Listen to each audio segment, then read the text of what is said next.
Magandang araw mga kagulay, welcome back sa aking channel. Greggy Farmer nga po pala ulit to. Bali ngayong araw na to ay update ko kayo dito sa aking sitawan na unti lang naman to. Bali 16 days na siya ngayon mga kagulay. Kaya medyo gumagapang na siya, kaya medyo tuturuan na rin natin siya mga kagulay. Di pa naman lahat gumagapang, kaso lang kaya ako naman ito mga kagulay.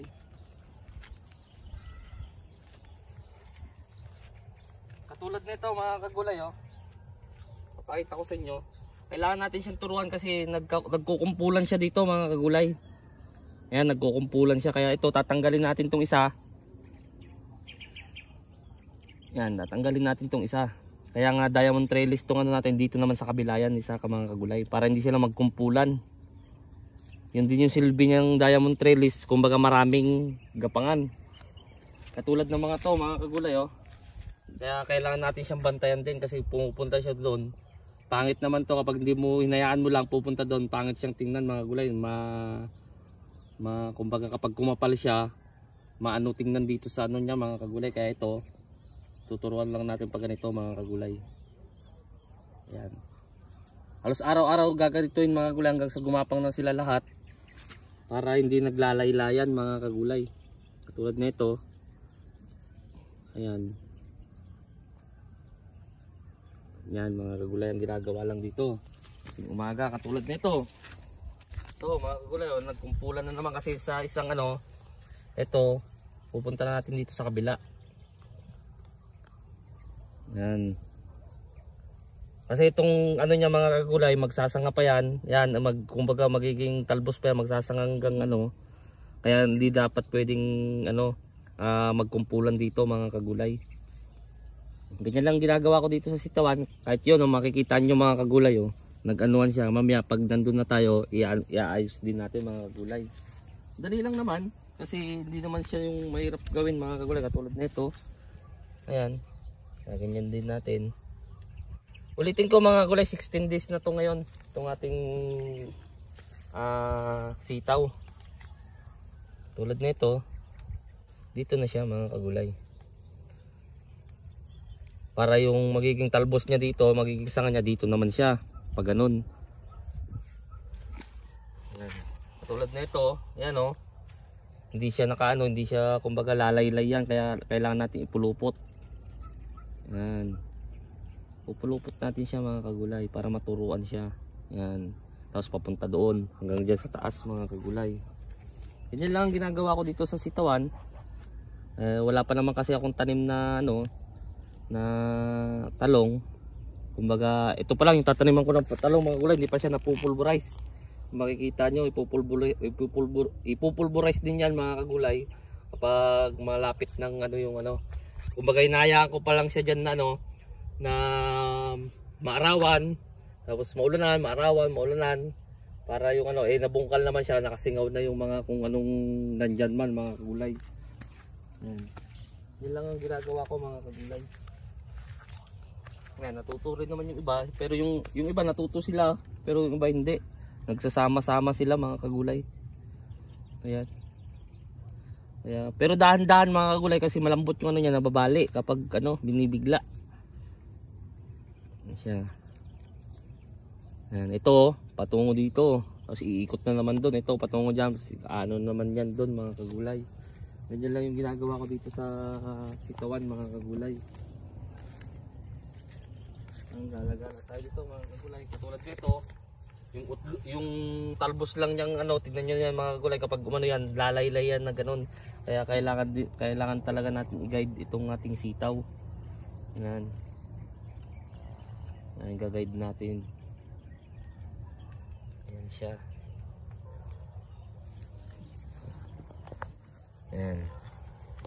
Yan, kasama ko yung asawa ko mga kagulay, nag-ano. Ayan siya, ang ganda na siya sa mata tingnan. Panoorin. At yung umaga, hindi naman ako nagkakape. Kapag umaga na na ako, nagising na ako, dumidiretso na ako dito mga kagulay. Kasi nandyan lang naman yung bahay. Ayan. Ito, i-update ko rin kayo dito sa pupulverize bago tabunan, tapos unti lang naman to, 320 lang to.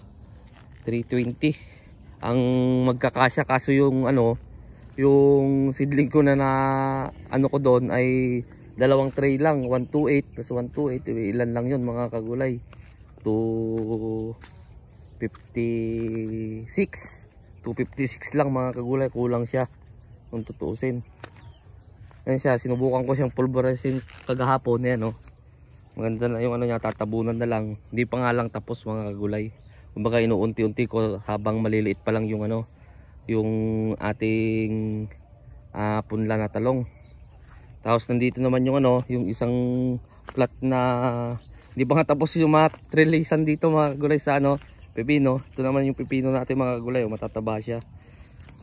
Dito wala pang trellis dito sa baba, pero dito mga kagulay meron na. Yan, matataba yung ano, yung ating pepino mga kagulay. Yan, kapag tuwing umaga nandito ako, nililinisan ko na lang yung puno mga kagulay. Yan. Ito rin yung mga nagtatanong din sa akin kung ilang beses daw ginagamit ang plastic mulch. Lagi kong sinasagot dun sa mga comments dito sa YouTube na depende kasi. Halimbawa ito galing sa ampalaya, okay pa. Pwede mo siyang taniman ngayon ng ano, ng ibang ano, halimbawa itong pepino, yung sitaw, pwede mo siyang ano. Pero yung sasabihin na tatanggalin mo sa gagamitin ay hindi na po pwede. Kasi mahirap ilagay kasi may butas-butas na siya. Kumbaga mababanat siya. Kaya kung gusto niyo gamitin na ano, na gamitin niyo uli, halimbawa galing sa talong yan. Pwede niyo gamitin yung plastic mulch ulit mga ulay. Wala nang tanggalan pero hindi na siya talong. Kumbaga tataniman niyo siya ng sitaw o kaya okra, pepino, mga ganoon mga kagulay ang itatanim. Kumbaga wala na siyang tanggalan.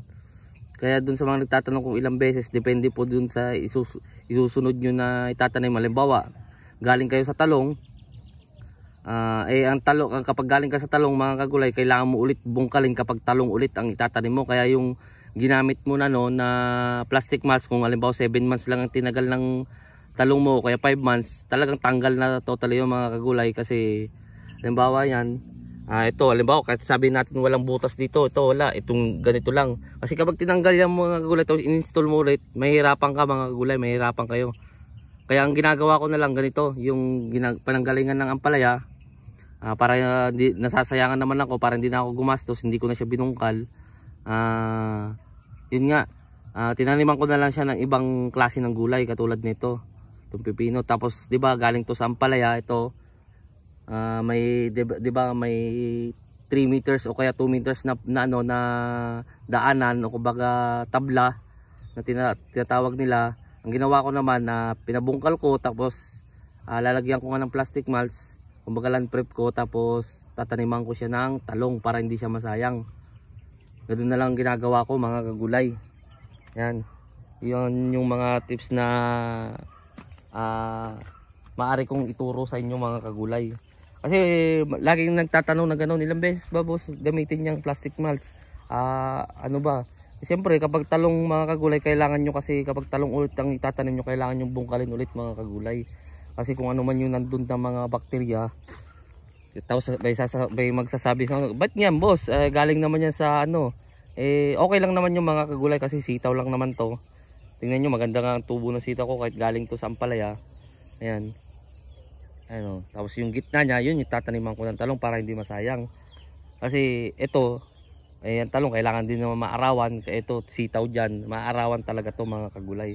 Ang kagandahan pa nito, may sitaw ka dyan, kapag malaki na yung ano mo, kapag humangin, talagang may sasalo ng hangin mga kagulay. Yan din yung silbi talaga na itong A-type na tinatawag na no.